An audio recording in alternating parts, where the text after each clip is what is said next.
Welcome to the newest episode of our Lenten series, A New Creation in Christ. Last week we talked about contrition, this necessary attitude for our heart. Without a contrite heart, God cannot change our hearts. And the attitude I want to talk about today is not less important. It is recollection. That leads us to contemplation. And yes, next week we will talk about what to contemplate and how to make progress in that. But today we still have to go to this attitude that lies before, temporally and logically before the contemplation.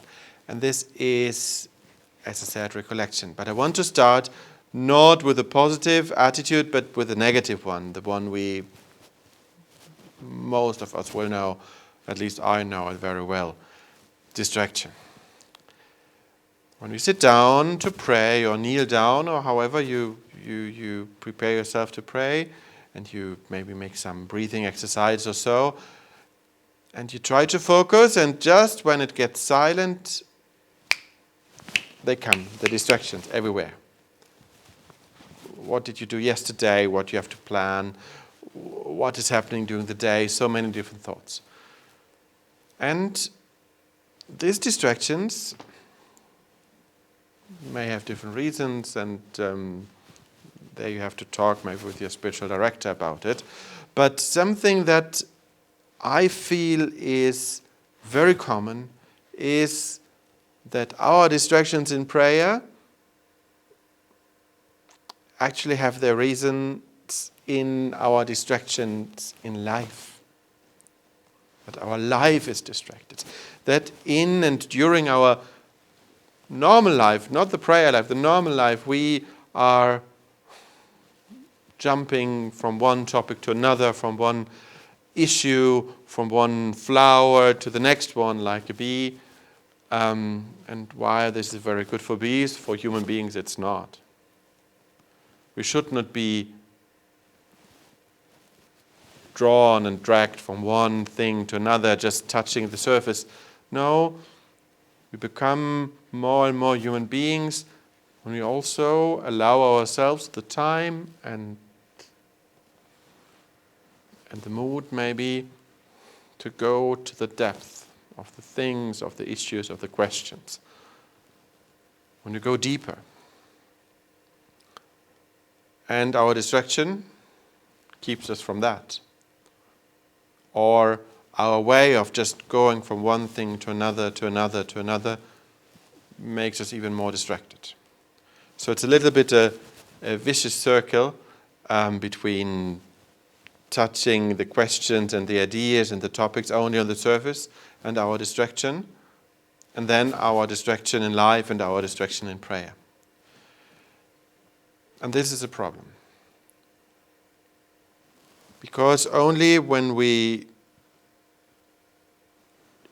leave these distractions behind, maybe just a short prayer tip by acknowledging, okay, this is the distraction, and then ignoring it. If it's something you have to do, write it down. You will not forget it. But then come back to the center of prayer.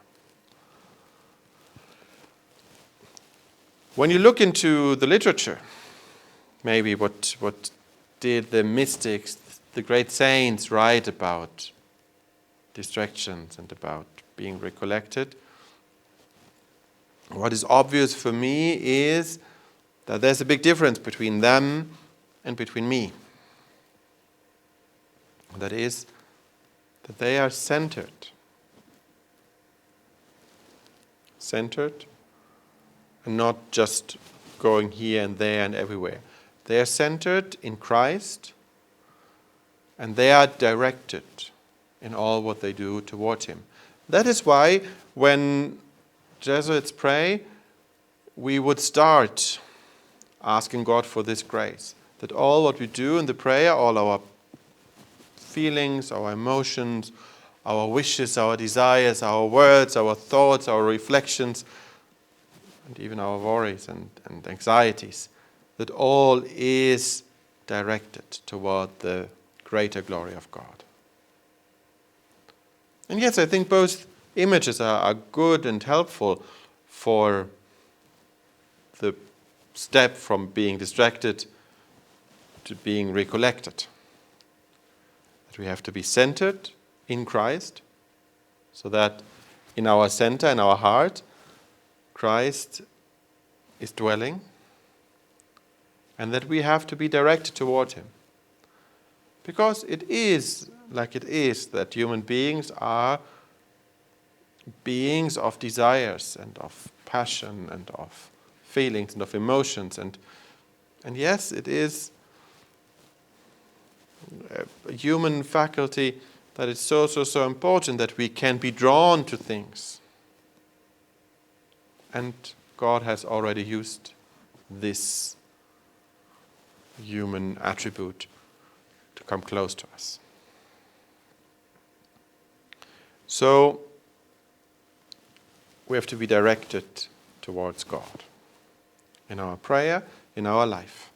And yes, this is said so easily, and you will hear it. God has to be number one in my life, the first thing, and then first thing first. Yes, but then it is not. And yes, this makes this a very Lenten topic, the reflection on what is really the center of my life, what is really the center of my attention, so that I can move forward from the distractions of today to a more recollected prayer life and a more recollected life. So recollection is not just silence, not every silence, not every non-distraction is automatically already a good recollection. There could be this moment that someone in a beautiful night is looking to the sky and feels touched by it, and a silence comes into his heart. But still, it's not the positive act of recollection. Because as so often in the spiritual life, we have to be very active and very passive at the same time. So we have to make an act, a spiritual act of recollection. For example, as I said, through a prayer in the beginning. Lord, recollect my soul, direct my prayers, direct my feelings towards you. So that this awe that you can feel when you see the sky full of stars, or a beautiful painting, or if you listen to a beautiful piece of music, or if just silence starts to grow in your heart, this awe is not just without any content. Because this is Christian recollection, when this awe or the silence is directed towards Christ.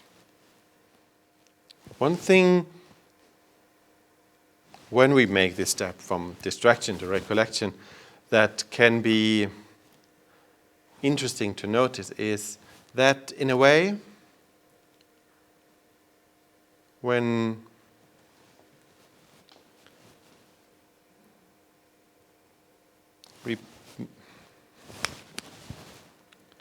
we make this act of recollection and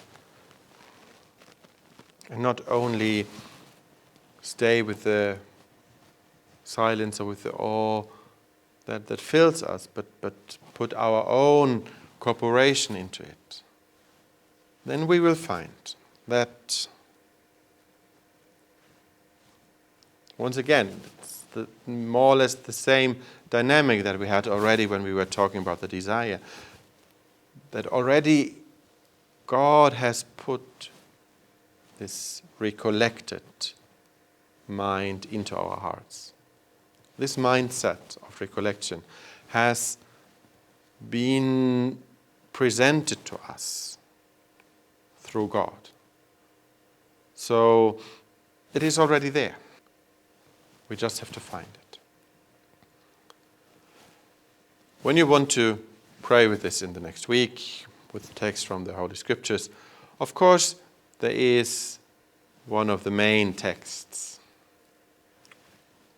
Mary and Martha, and Martha very active, and Mary to the feet of Jesus.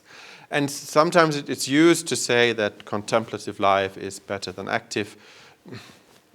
Don't go into this direction. It is somehow true, of course, because in contemplation we are close to God, and in action we have all these challenges of distractions and so on. But we will talk about this next week, that contemplation can be in action, and that every action has to be contemplative in nature.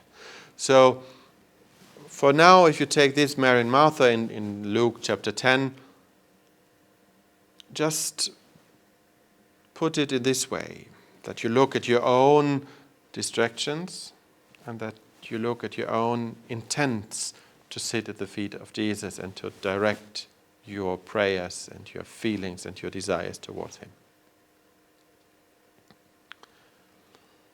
The second text could be Psalm 63, where the psalmist brings his way of looking for God and of bringing himself into the right mood of finding God and directing himself towards him. And then, of course, every scene where Jesus is praying. Maybe even the scene where he's praying in Gethsemane, on the Mountain of Olives, where he really directs all what is happening in his soul towards his Father and puts it into his hands.